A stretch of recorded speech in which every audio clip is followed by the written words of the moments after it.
C'est un livre agréable à lire, tellement l'écriture est fine.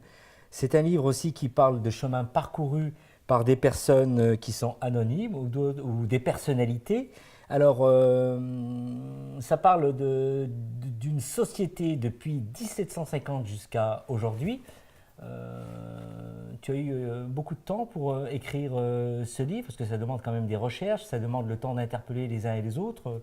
C'est quoi, c'est une année de travail? C'est une année de travail. C'est une année de travail entre, on va dire, 3-4 mois, 4 mois plutôt d'ailleurs, de rencontres avec 62 interviewés. Et puis, évidemment, des recherches. Alors, quand tu parles de 1750, ça fait évidemment allusion aux 2 derniers couples gays de l'époque qui a été exécuté en place de grève. Mais autrement, disons que surtout ce que j'ai essayé de faire dans ce livre, c'est d'accompagner les 60 dernières années. C'est-à-dire que je suis partie de moi-même, que j'ai mis au centre du livre, comme pivot du livre, parce qu'il me semblait qu'à l'âge que j'ai aujourd'hui, je pouvais repasser les différentes époques, essayer de démontrer, de confronter en permanence comment c'était, comment c'est devenu, pourquoi ça l'est devenu, et ainsi de déboucher sur le monde contemporain. C'est un livre qui paraît 4 ans après le mariage.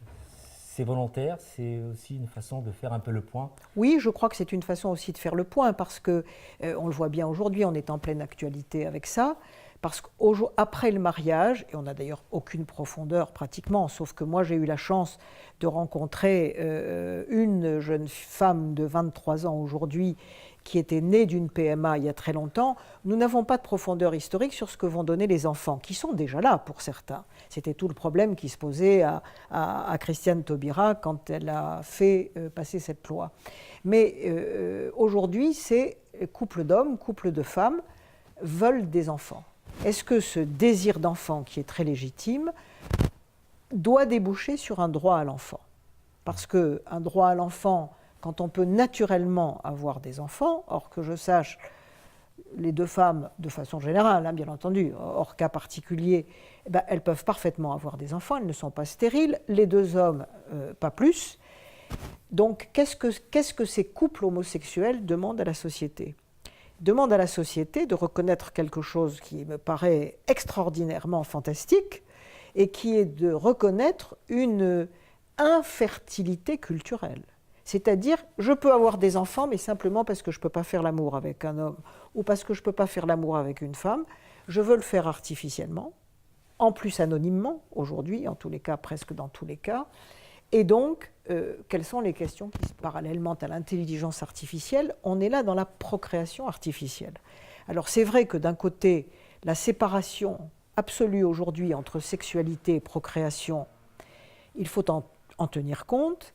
Mais seulement, qu'est-ce que nous fabriquons du point de vue de la filiation, du point de vue de la généalogie, du point de vue de qu'est-ce que c'est qu'un père ou une mère, qui est mon père, qui est ma mère, qui sont des questions que se pose absolument tout enfant. Il se les pose déjà quand il est vers 7, 8, 9 ans, et il se les pose encore plus au moment de l'adolescence, qui est celui de la crise identitaire, qui est aussi la définition de l'identité. On ne peut pas jouer là-dessus en disant je suis pour, je suis contre, Yaka, Faucon, etc. Ce sont des questions, c'est d'ailleurs pas pour rien qu'elles sont inscrites aux États généraux de bioéthique l'année prochaine. Ce sont des questions qui engagent fondamentalement, anthropologiquement, l'être humain. Est-ce qu'on peut trouver des réponses justement à toutes ces questions qui se posent en règle générale dans le livre? Oui. En tous les cas, je crois qu'on rencontre tous ceux qui réfléchissent sérieusement, quelle que soit leur opinion. En lisant le livre, donc, on voit un certain nombre de personnes qui ont souffert dans leur parcours d'homosexuel. Beaucoup, beaucoup. Ça m'a beaucoup frappé, ça. Ouais. Ça m'a beaucoup frappé. C'est-à-dire que, bon, il y a tout le moment de l'enfance où on se découvre, et puis après, il y a surtout l'adolescence, qui est de très grande solitude, de façon générale, et où du lycée à la famille, mais enfin on va commencer d'abord par la famille, et puis ensuite l'établissement scolaire, le collège, le lycée, il y a en fait une triche permanente jusqu'à l'aveu, une confrontation non moins permanente avec l'homophobie, et Alors qu'au départ, je me suis dit, c'est un peu exagéré ou ça ne doit pas être tout à fait comme ça. Au contraire, j'ai beaucoup rencontré ça et ça m'a troublée. Et alors, la question qui se pose fondamentalement, c'est est-ce que un gay ou une lesbienne accepte une différence ? Je ne suis pas en train de parler de là, d'une marginalité extraordinaire, etc.